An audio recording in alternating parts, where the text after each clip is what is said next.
Assalamualaikum warahmatullahi wabarakatuh dan salam sejahtera. Bertemu kita lagi dalam sesi Age.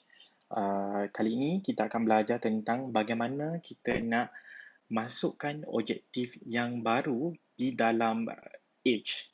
Sebelum ni kita ada belajar bagaimana kita nak copy objektif dan sekarang bagaimana kita nak create objektif yang barulah, kita nak masukkan objektif yang baru. Mungkin ada di antara kita yang baru sahaja menyertai alam flora dan FS dan masih belum ada lagi objektif yang sebelum ini.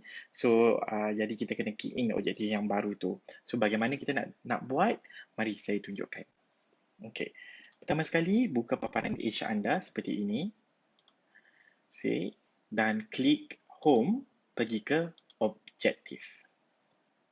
Okay, ini adalah paparan objektif anda. Pastikan anda berada di tempat yang betul, iaitu objektif, dan ini adalah akaun anda lah, yang mana akaun saya, dan anda kena pastikan anda berada di dalam paparan KPI objektif 2021. Okay? Kalau anda klik di sini, anda boleh tengok KPI yang selepas tahun-tahun yang lepas, dan kita berada di KPI 2021. Okey. Sedikit sebanyak tentang KPI dan di bahagian objektif ini adalah objektif ataupun KPI kita dibahagikan kepada 4 kategori utama, iaitu financial, customer, internal business process dan organizational learning and growth. Okey. Jumlah weightage pemberat yang patut berada di dalam KPI haruslah 100%. Jika anda lihat di sini, total weightage adalah kosong, saya belum key in apa-apa lagi, dan minimum requirement ataupun requirement keperluan bagi KPI ini dalam sistem ini, anda perlu pastikan anda berada di dalam tahap 100%. Okey? Berapa jumlah KPI yang perlu ada dalam sistem? Minimum adalah 5, maksimum adalah 12. Lebih daripada 12 tak boleh, kurang daripada 5 pun tak boleh. Okay, so di sini dia ada nyatakan yang berwarna merah ni maksudnya dia ada, maksudnya kita masih lagi tidak menepati keperluan KPI ataupun keperluan objektif itu. Iaitu kita masih lagi tak cukup 100% dan minimum not met. Maksudnya masih lagi tak ada 5 ni lah, kerana di bahagian financial, customer, internal business process dan organizational learning and growth, saya masih lagi belum ada apa-apa KPI. Okay. Jadi, apa yang kita perlu buat adalah kita nak masukkan KPI yang baru.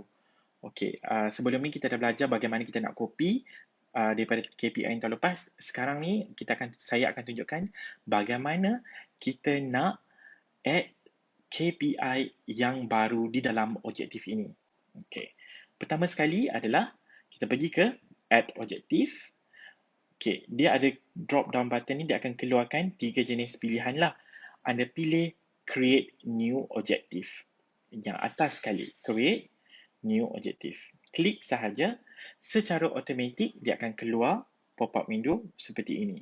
Okey, dia akan keluar 3 pilihan lagi sekali, personal objective, library objective dan group objective. Apa yang anda perlu lakukan adalah klik sahaja pada personal objective. Yang lain-lain ini tak perlu, kita tak akan gunalah. Kita hanya gunakan personal objective. Klik sahaja dan dia akan masuk di dalam paparan ini. Jika anda dapat lihat di sini, semuanya masih lagi kosong. Okay? Tak isi apa-apa lagi.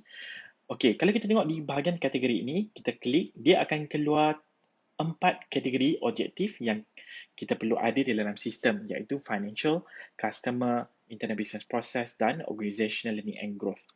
Okay, so saya akan tunjukkan satu contoh bagaimana kita nak key in objektif tersebut.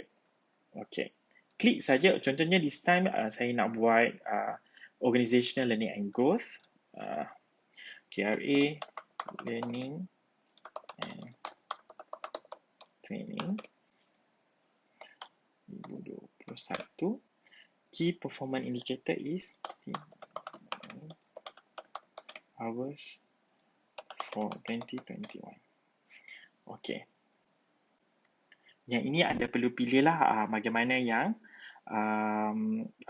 berkaitan lah. Macam saya masukkan training hours. So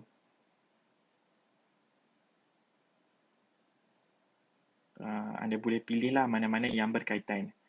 Okay, saya pilih create a winning workforce. Okay, bahagian target ni saya tinggalkan sebentar. Nanti saya akan terangkan apa yang kita perlu masukkan. Kita terus ke KPI status. Ia masih lagi, kalau anda tak isi apa-apa lagi, dia queue new KPI lah. Weightage dalam ini pemberat KPI tersebut. Berapa pemberat yang harus ada dalam sistem.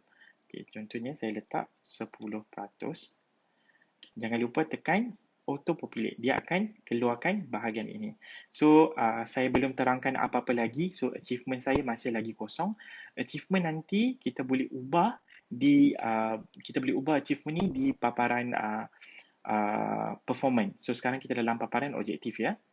Okay, result description saya akan terangkan. Okay, result description ni apa yang kita perlu lakukan adalah kita akan nyatakan description result. Maksud dia kenapa kalau kita dapat rating 1, berapa kita kena letak. Kalau kita dapat rating 5, berapa yang kita kena letak. So dekat sini contohnya saya akan tunjukkan contoh.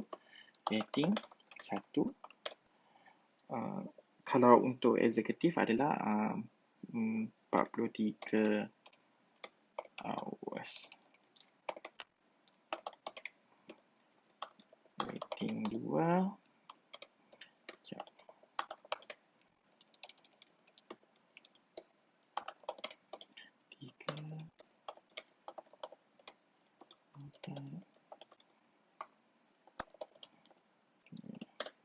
Okey, rating 1 adalah 43 jam.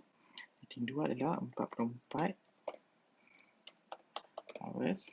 Rating 3 adalah 48 hours. Rating 4 adalah 51 hours. Dan rating 5 adalah 58 hours. So, ini adalah description. Maksudnya nanti kalau anda nak dapatkan rating 4, anda kena pastikan anda mendapat 51 jam training hours. Okey. Tadi di bahagian target ni saya tinggalkan kosong. Selalunya, apa yang kita akan buat, kita akan gunakan rating 3 saja di bahagian target ini. Tetapi kali ini saya sarankan adalah kita copy semua di result description ini dan kita letak di target. Sebab nanti anda akan bila kita tulis target ini semua rating 1 sampai rating 5 ni, di paparan performance nanti dia akan tunjukkan ke semua rating-rating ni. Kalau tak, dia akan hanya tunjukkan apa yang kita tulis sahaja. Contohnya kita tulis rating 3 sahaja. So kita nak kena buka balik objektif, kita kena check balik satu-satu kan. So jadi susah. So saya nasihatkan adalah anda letak benda yang sama. So nanti di bahagian performance nanti paparan ini akan lebih jelas dah dan anda senang nak bagi markah. Nak bagi rating lah. So nanti kalau tuan-tuan boleh rujuk kepada sesi performance pula. Video untuk sesi performance pula.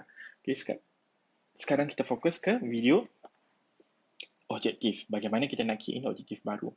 So tadi kita dah letakkan target ni, rating 1 sampai 5. Achievement masih lagi kosong, saya tak perlu terangkan apa-apa di sini. Saya hanya key in sahaja. Dan ubahlah, maksudnya start date ni masih lagi yang barulah 2021 dan 31/12/2021. So save change.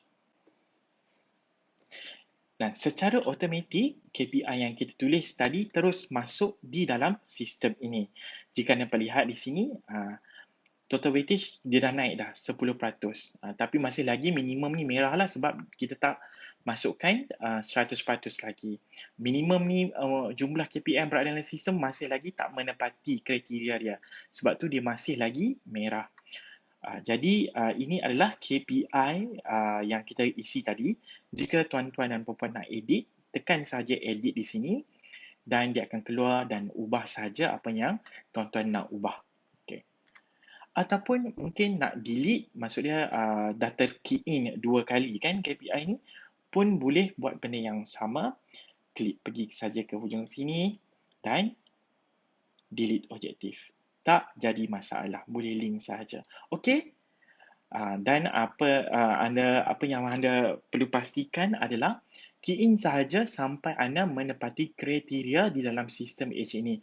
Contohnya total weightage ni adalah jumlah pemberat haruslah 100%. Jumlah KPI yang patut berada dalam sistem minimum adalah 5 dan maksimum adalah 12. Jadi anda terus masukkan seperti inilah. Okay, so itu sahaja untuk bagaimana kita nak key in objektif yang baru di dalam paparan objektif.